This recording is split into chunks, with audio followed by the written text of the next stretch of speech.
L'interview découverte d'Europe 1. Caroline Roux, vous recevez ce matin la journaliste de Paris Match, Caroline Pigozzi. Quand il veut parler, c'est souvent à elle que le pape François s'adresse. Elle signe d'ailleurs une longue interview exclusive dans le Paris Match qui sort aujourd'hui. Bonjour. Bonjour Caroline Pigozzi. Bonjour. Alors les auditeurs d'Europe 1 savent que vous êtes l'une des meilleures spécialistes du Vatican, mais ils vont découvrir ce matin que vous êtes obstinée, prête à tous les stratagèmes pour surmonter les obstacles entre vous et le pape François. Le 6 août, vous étiez en voiture, votre téléphone sonne, et là, c'est pas une blague, au bout du fil, c'est le pape François. Oui, absolument, je m'y attendais pas du tout. Et il m'a dit, oh là, Carolina, j'ai entendu ça comme ça. Et j'ai dit, mais c'est pas possible, c'est pas le pape, je rêve. Et puis il m'a dit, Papa Francesco, ah bonjour, Santita, bonjour. Et alors il m'a dit qu'il était absolument désolé parce qu'il n'avait pas pu me mettre sur la liste des gens qu'il suivrait à Cuba et aux États-Unis, qui espéraient que je n'étais pas trop triste. Je lui ai dit que j'étais inconsolable. Il a dit, qu'est-ce que je peux faire? Il me donne une interview très sincère. Et il a dit, mais il faut demander au directeur de la salle de presse, Padre Lombardi. Je lui ai dit, écoutez, là, sono il prosciutto del tramezzino. Je suis le jambon du sandwich parce que le Padre Lombardi a 1000 demandes sur son bureau et dit, demandez au pape. Pourquoi vous, Caroline Pigozzi, à votre avis, comment est-ce que vous avez obtenu cette relation de confiance, au fond, avec le pape François ? Écoutez, le lendemain de son élection, d'abord, je l'ai aimé tout de suite et c'est devenu une obsession. Je me suis dit, c'est moi qui l'interviewerai. Je veux y arriver, j'y arriverai. J'ai pensé tous les jours, en me réveillant le matin, je réfléchissais à comment faire. Vous savez, quand on est obsessionnel, c'est comme en amour, quelquefois on y arrive. Est-ce que, j'imagine que ça n'a pas été facile, est-ce que certains intermédiaires, il y en a beaucoup au Vatican, tentaient de vous mettre des bâtons dans les roues ? On voulait dire que j'étais sur une patinoire olympique de peau de banane. Je vous dis, il y a 1000 demandes. Quand on a fait une photo l'année dernière pour Noël de Padre Lombardi, on a fait un sujet sur le Vatican, on ne le voyait plus parce qu'il était photographié derrière les lettres de demande. D'ailleurs, il lève les yeux au ciel et il dit, à la grâce de Dieu, il dit, moi je prends aucune décision. Qu'est-ce que je faisais? Moi, dès que j'entre dans une église à Rome, je mets un cierge. J'en ai mis beaucoup depuis 2 ans pour prier d'avoir cette interview. Et la rencontre, elle a eu lieu, c'était le 9 octobre. Alors, est-ce que c'est comme avec la reine d'Angleterre? Est-ce qu'il y a un protocole précis quand on rencontre le pape, des choses à ne pas faire, à ne pas dire, des couleurs à ne pas porter, des questions interdites?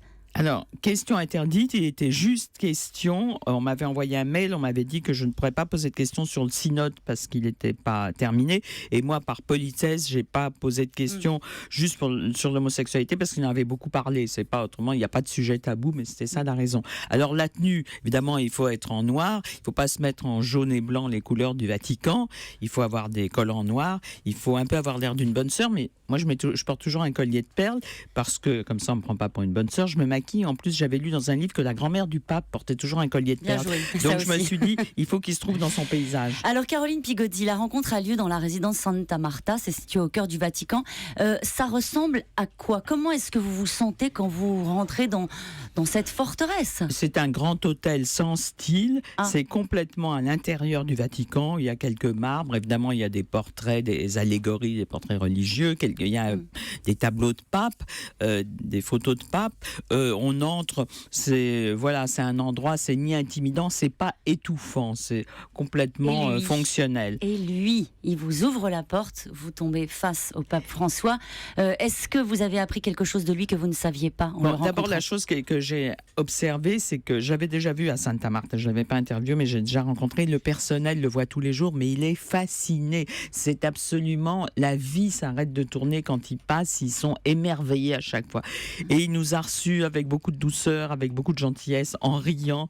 Il était très joyeux et ça vous donne tout de suite confiance. Et dans l'entretien qu'il vous a accordé, dans le contenu, est-ce que vous avez eu des surprises? Je crois que vous avez été surpris quand il vous a parlé de la Chine. Oui, parce que au fond, j'avais jamais eu l'occasion de lui parler de la Chine, et quand je lui ai dit, pour un jésuite, la Chine c'est important, son visage s'est complètement illuminé. Il a dit, c'est pas important, c'est dans mon cœur, c'est dans mon cœur. Et il a montré, d'ailleurs, il y a cette photo très belle où on le voit, la main sur le cœur. C'est le rêve d'une vie, la Chine, pour un jésuite d'y retourner. Est-ce qu'il vous a dit quand est-ce qu'il viendra en France? Vous savez qu'il y a des questions qui fâchent, et en l'occurrence, je lui avais déjà posé la question dans l'avion. Il avait marmonné quelque chose. J'avais pas senti un enthousiasme délirant. Il a dit qu'il irait dans 3 ans, mais vous savez, comme on dit au Vatican, le temps est galant homme. 3 ans, ça veut tout et rien dire au Vatican. Votre prochain défi, Caroline Pigozzi? Je peux pas le dire parce que là aussi je suis sur une patinoire olympique de peau de banane, mais je pense déjà à 2 autres sujets, bien sûr. Merci beaucoup d'avoir été mon invité. Merci, interview donc à retrouver dans le Paris Match qui sort aujourd'hui. Je note que vous décrochez votre téléphone en voiture quand même, Caroline Pigozzi. Hein. Non, c'est pas moi qui conduisais. Et il y avait une amie qui est à Europe 1 qui peut témoigner de la chose. Je vous crois sur parole. Oui, Julie. On peut retrouver la chronique de Caroline Pigozzi le dimanche sur Europe 1 à 7h10 dans la matinale de Wendy Bouchard. C'est comme si moi j'interviewais Roger Federer ou Jean-Jacques Goldman. C'est un peu ça. Comme quoi ouais. tout est possible. Ça arrive.